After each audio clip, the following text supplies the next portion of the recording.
Hola hermanas, hola familia.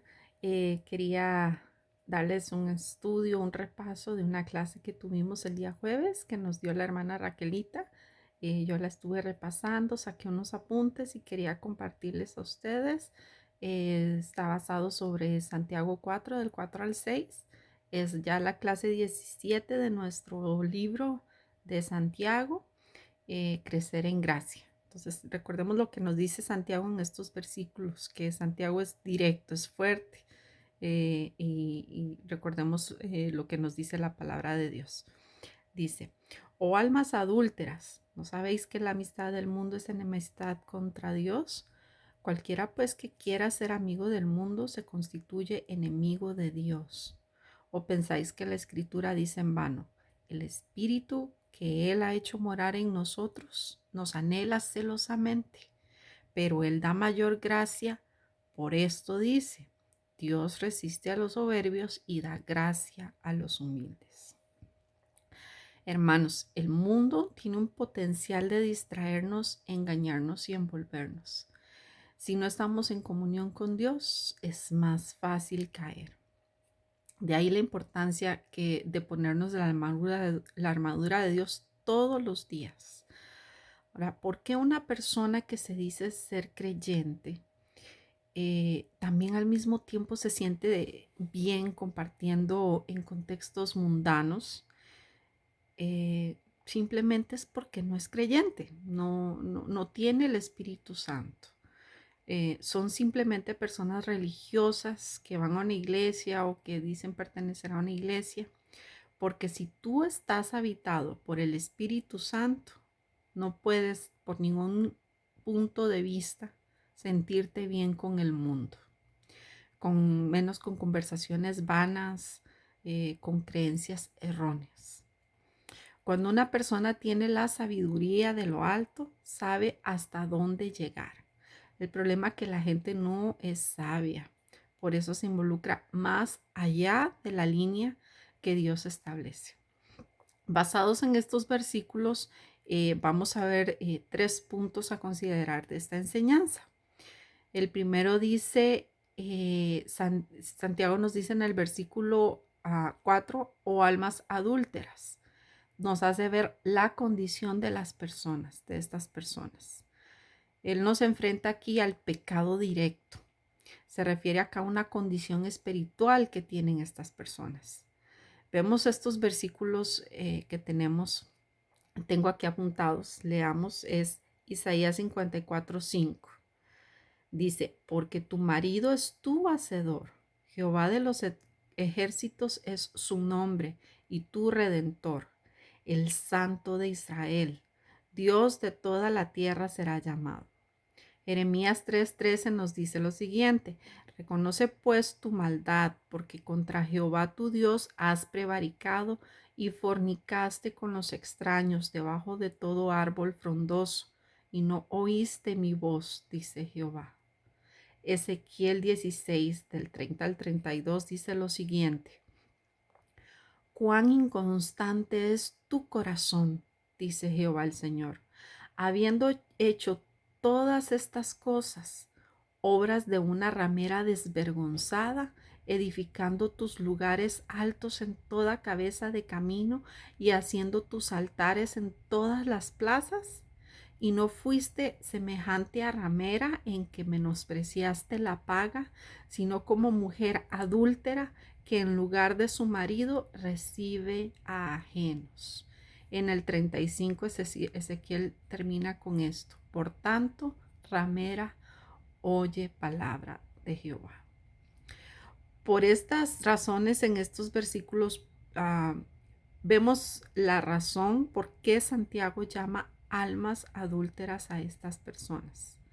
Si nosotros somos la iglesia, la esposa de Cristo, y nos volvemos amigos del mundo, nos volvemos adúlteros.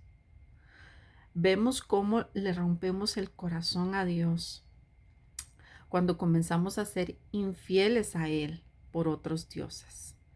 Pensemos, por ejemplo, si nuestra pareja nos es infiel, ¿cómo nos sentiríamos? Entonces, ¿cómo crees que se siente Dios cuando nosotros lo hacemos? Es grave la infidelidad a nuestro Dios. La idolatría hoy en día no tiene que ver con imágenes que tienes hoy en tu casa. Tiene que ver con qué hay en tu corazón. ¿Quién está en el trono de tu corazón? ¿Es el Señor tu Dios? ¿O es tu trabajo? ¿O es tu pareja? ¿O es el dinero? ¿O son las cosas materiales, las posesiones? ¿Le has roto el corazón a Dios en algún momento? ¿Te has puesto a pensar ahora que estamos viendo eh, cómo podemos llegar a ser adúlteros a Dios? Cualquiera que tenga amistad con las costumbres, con las filosofías, con las ideologías que contradicen la palabra de Dios, es a la luz de la Biblia enemistad con Dios. Ya lo vimos en los diferentes versículos que les leí. Ahora, vemos en segunda de Corintios 6, del 14 al 17, lo que Pablo nos dice. No os unáis en yugo desigual con los incrédulos. ¿Por qué? ¿Qué compañerismo tiene la justicia con la injusticia? ¿Y qué comunión la luz con las tinieblas? ¿Y qué concordia Cristo con Belial? ¿O qué parte el creyente con el incrédulo? ¿Y qué acuerdo hay entre el templo de Dios y los ídolos? Porque vosotros sois el templo del Dios viviente. Como Dios dijo, habitaré y andaré entre ellos, y seré su Dios, y ellos serán mi pueblo. Por lo cual, salid de en medio de ellos y apartaos, dice el Señor, y no toquéis lo inmundo, y yo os recibiré. ¿Cuáles entonces son los límites que establecemos con el mundo? Nosotros somos los que ponemos las barreras. Nosotros determinamos para que ni la gente, ni las circunstancias, ni las conversaciones, ni las ideologías, ni las filosofías puedan entrar e infiltrarse en nuestro corazón y en nuestra mente. Nosotros tenemos que hacer esto, poner esa barrera. Recordemos a Abraham. Abraham fue llamado amigo de Dios. Si recordamos todo lo que acaba de leer de segunda de Corintios, vemos que Abraham cumplió literalmente todo lo que dicen estos versículos. Hay una frase que encontré que me gustó y dice así: si vives plenamente la vida cristiana, no pasará mucho tiempo antes que el mundo se aparte de ti. No hay términos medios, hermanos. ¿Qué es y qué le espera a un enemigo de Dios? Pensemos. Pues lo vemos en Nahum 1, versículo 2 y del 6 al 8. También nos dice lo siguiente. Dice: Jehová es Dios celoso y vengador. Jehová es vengador y lleno de indignación. Se venga de sus adversarios y guarda enojo para sus enemigos. ¿Quién permanecerá delante de su ira y quién quedará en pie en el ardor de su enojo? Su ira se derrama como fuego y por él se hienden las peñas.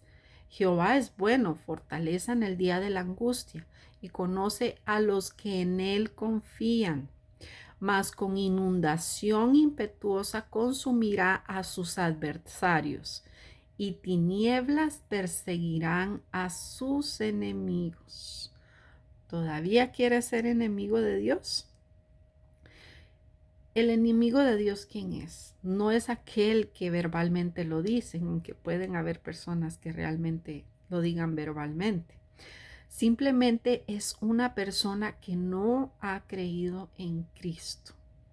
Por muy bueno que parezca externamente una persona con sus buenas acciones o se comporta bien, a los ojos de Dios eres un enemigo si no conoce a Cristo, si no le ha recibido como su Señor y Salvador y no se ha arrepentido de sus pecados.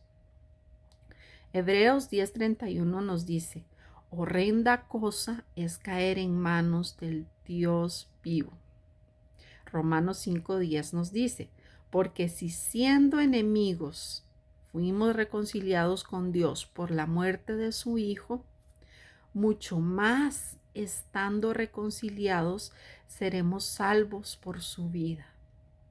Recordemos que los enemigos de Dios no son aquellos que van o no a una iglesia, son aquellos que no están en Cristo Jesús. Primera de Pedro 4, del 3 al 5 nos dice, baste ya el tiempo pasado de haber hecho lo que agrada a los gentiles, andando en las lascivias, concupiscencias, embriagueces, orgías, disipación y abominables idolatrías.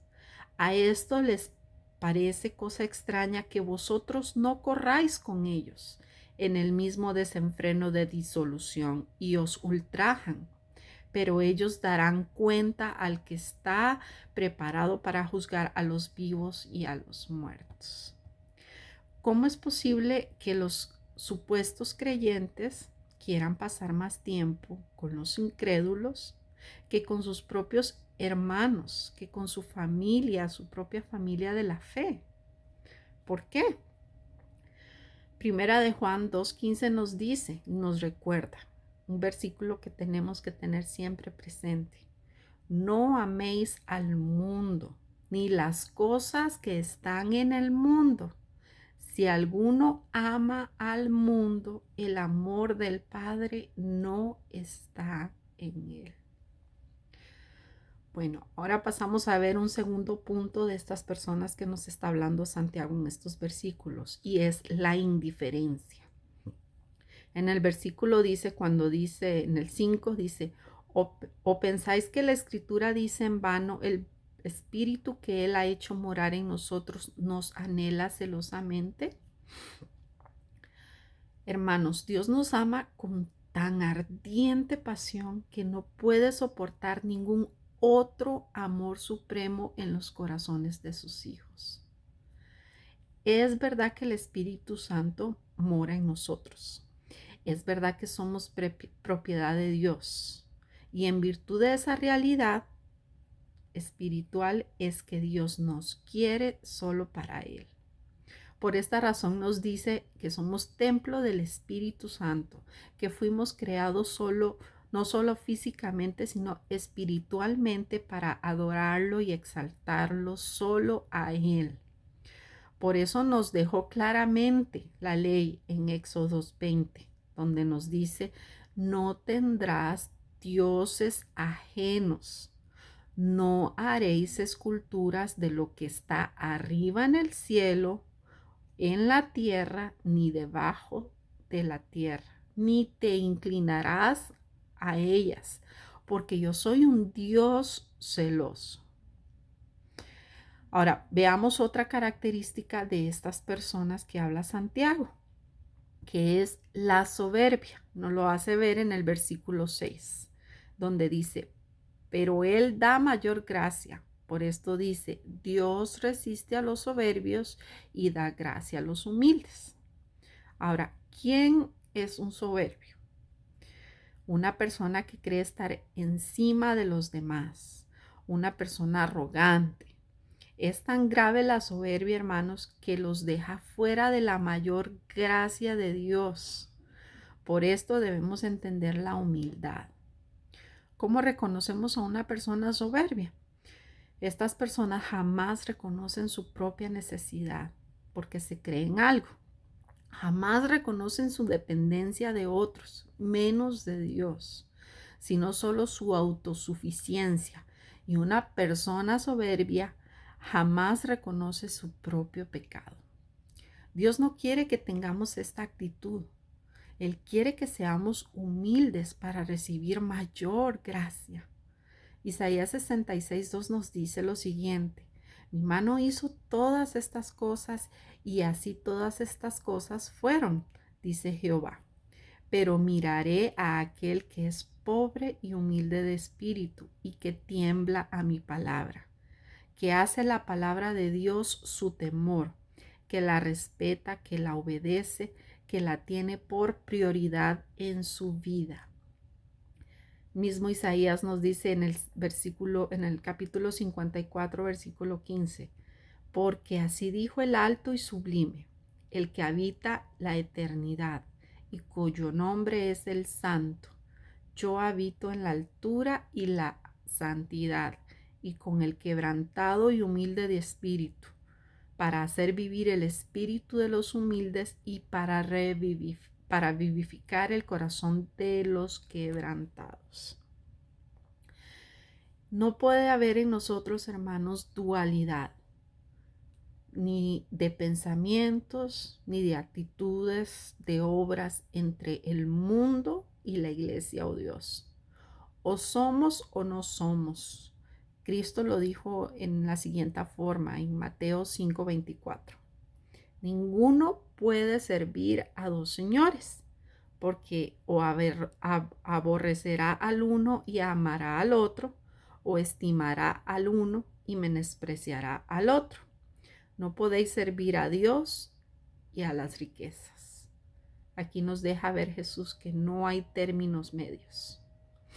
Filipenses 3:18 nos dice, porque por ahí andan muchos, de los cuales os dije muchas veces, y aún ahora lo digo llorando, que son enemigos de la cruz de Cristo, el fin de los cuales será perdición, cuyo Dios es el vientre y cuya gloria es su vergüenza, que solo piensan en lo terrenal, mas nuestra ciudadanía está en los cielos, de donde también esperamos al Salvador, al Señor Jesucristo. ¿En qué pasan nuestros sentimientos, nuestros pensamientos diarios, hermanos? ¿En lo terrenal o en lo espiritual? ¿En qué pensamos la mayor parte de nuestro tiempo? ¿En las preocupaciones de las cosas terrenales o en nuestras preocupaciones espirituales? He leído la Biblia, he orado lo suficiente, he compartido el Evangelio de Dios, he orado por mi familia, alguno que no conoce de Dios, mis amigos, mi comunidad, mi congregación. ¿En dónde está tu ciudadanía? Nos acaba de decir aquí Pablo, nuestra ciudadanía está en el cielo.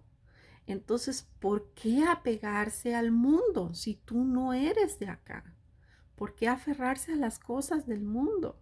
Si nuestra vida no está acá, nosotros pertenecemos a la eternidad con Cristo. Dios nos ha creado no para vivir en el mundo negativo, en el mundo idólatra. Nos creó para poder en el mundo dar luz, no involucrando nuestras convicciones. Recordemos que Cristo influenció al pecador, no el pecador al Señor. Él fue luz, como a nosotros se nos manda ser luz y sal de la tierra, para que el mundo vea nuestras buenas obras y glorifiquen al Señor. Entonces analicemos nuestra vida.